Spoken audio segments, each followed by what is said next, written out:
യൂട്യൂബിലേക്ക് കടന്നു വരുന്ന എല്ലാവരും ആദ്യം ചോദിക്കുന്ന ഒരു കാര്യമാണ് ഒരു വീഡിയോ എത്ര ചാനലിൽ അപ്ലോഡ് ചെയ്യാൻ പറ്റും എന്നുള്ളത്.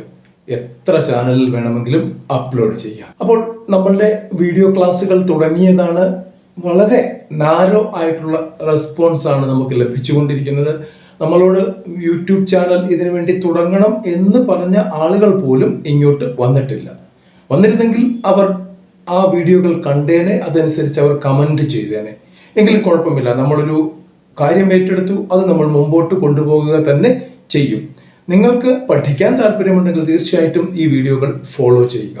അപ്പോൾ ഇന്നത്തെ നമ്മുടെ ക്വസ്റ്റ്യൻ ഇതാണ്: ഒരു വീഡിയോ നമ്മൾ എടുത്തത് എത്ര ചാനലിൽ നമുക്ക് ഇടാൻ പറ്റും? കാരണം നമ്മൾ പല ചാനൽ ഉണ്ടാക്കി പലയിടത്തുനിന്ന് വരുമാനം നേടണം എന്ന് ആഗ്രഹിക്കുന്ന ആളുകളാണ്. അതുകൊണ്ട് തന്നെ നമുക്ക് പല ചാനലിൽ ഇട്ടാൽ വരുമാനം കിട്ടുമോ എന്ന് അറിയണം. അപ്പോൾ അതിനു മുമ്പ് യൂട്യൂബിന്റെ പുതിയ ഒരു പോളിസി വന്നിട്ടുണ്ട്, അതിനെക്കുറിച്ച് കൂടി അറിയുന്നത് നന്നായിരിക്കും. യൂട്യൂബിൽ ഒരു പോളിസി ഉണ്ട്, റീയൂസ്ഡ് കണ്ടന്റ്. നമുക്ക് തോന്നും യൂട്യൂബ് ചാനൽ തുടങ്ങിയിട്ട് അവിടുന്നും ഇവിടുന്നും കിട്ടുന്ന എല്ലാ ക്ലിപ്പുകളും, ഇല്ലെങ്കിൽ എല്ലാ ന്യൂസുകളും, എല്ലാ ഫിലിമിന്റെ ക്ലിപ്പുകളും എല്ലാം നമ്മളുടെ വീഡിയോകളിൽ യൂസ് ചെയ്യാം എന്നുള്ളത്. അത് ഒരിക്കലും നടക്കില്ല.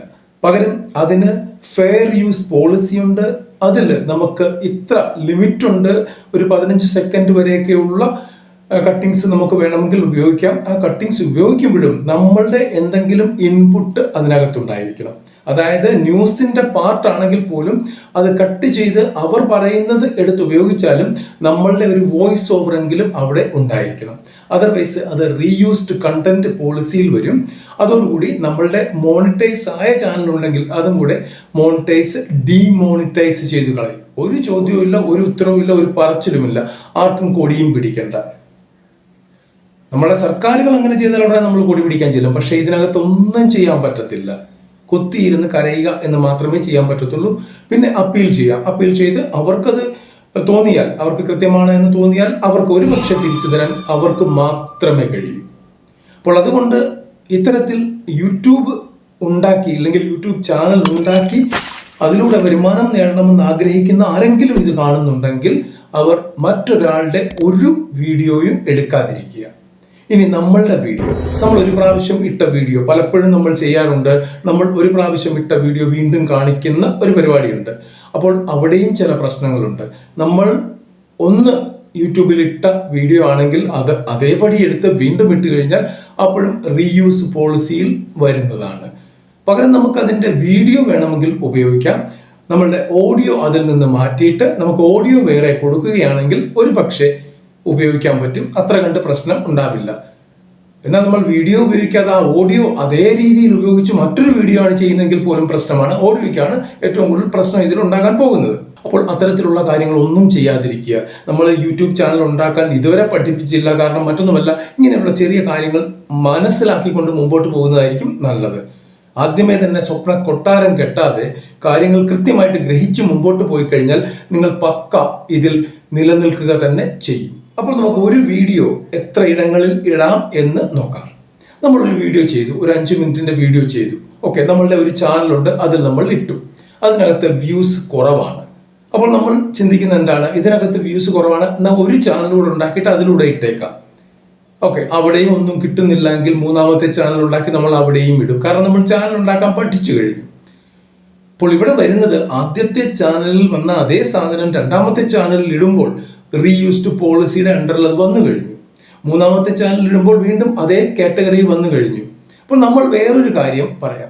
നമുക്ക് ഇൻസ്റ്റഗ്രാം ഉണ്ട്. ഈ ഇൻസ്റ്റഗ്രാമിൽ നമ്മളൊരു ചെറിയ വീഡിയോ ചെയ്തിട്ടു, റീല് ചെയ്തിട്ടു.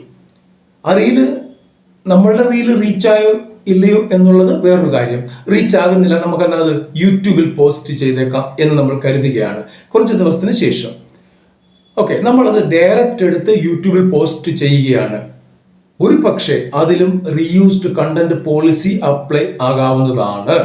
കാരണം മറ്റൊന്നുമല്ല, നമ്മൾ ഇൻസ്റ്റഗ്രാമിലിട്ട റീല് മറ്റാരോ എടുത്ത് അവരുടെ യൂട്യൂബിൽ ഇട്ട് കഴിഞ്ഞിട്ടുണ്ടെങ്കിൽ നമ്മളുടെ സ്വന്തം സാധനം നമ്മളുടെ യൂട്യൂബ് ചാനലിൽ ഇട്ട് കഴിഞ്ഞാൽ റീയൂസ്ഡ് പോളിസിയിൽ വരും.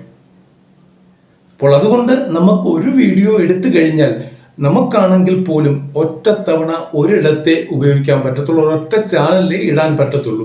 അല്ലാതുള്ള മോഹങ്ങൾ ഉപേക്ഷിച്ചേക്കുക. ഉള്ള കഞ്ഞിയിൽ പാറ്റ വീഴ്ത്താതിരിക്കുക എന്നുള്ളതാണ് ഇതിനെക്കുറിച്ച് പറയാനുള്ളത്. നമ്മളിതിന് കഷ്ടപ്പെടണം. അതായത് ഒരു വീഡിയോ എടുത്ത് 15 ചാനലിൽ അപ്ലോഡ് ചെയ്ത് ഞാൻ ഇപ്പോൾ അങ്ങ് ഉണ്ടാക്കി കളയും എന്ന് കരുതരുത്. പകരം കഷ്ടപ്പെടണം. ഓരോ വീഡിയോ എടുക്കുന്നതിനും നമുക്ക് 3-4 മണിക്കൂറുകൾ പോകും. എടുക്കാൻ ബുദ്ധിമുട്ട്, അതിൻ്റെ കണ്ടന്റ് ഉണ്ടാക്കണം, അതിൻ്റെ സ്ക്രിപ്റ്റ് ഉണ്ടാക്കണം, ഷൂട്ട് ചെയ്യണം, ശേഷം എഡിറ്റ് ചെയ്യണം, അതിനുശേഷം കുറേ അധികം കാര്യങ്ങളുണ്ട്. അതിൻ്റെ ടൈറ്റിലിങ്, ഡിസ്ക്രിപ്ഷൻ, ടാഗ്, തംബ്നെയിൽ, ഇങ്ങനെ കുറേ കാര്യങ്ങൾ ചെയ്തെങ്കിൽ മാത്രമേ മറ്റൊരാളുടെ മുമ്പിലേക്ക് നമുക്കിത് പ്രസന്റ് ചെയ്യാൻ കഴിയുകയുള്ളൂ. അപ്പോൾ അതിനുള്ള കഷ്ടപ്പാട് ഇതിനകത്തുണ്ട്. അതിന് ടൈം ഉള്ളവർ മാത്രമേ ഇതിന് മുതിരാൻ പാടുള്ളൂ. നമുക്ക് അടുത്ത വീഡിയോയിൽ കാണുന്നതുവരെ നമസ്കാരം.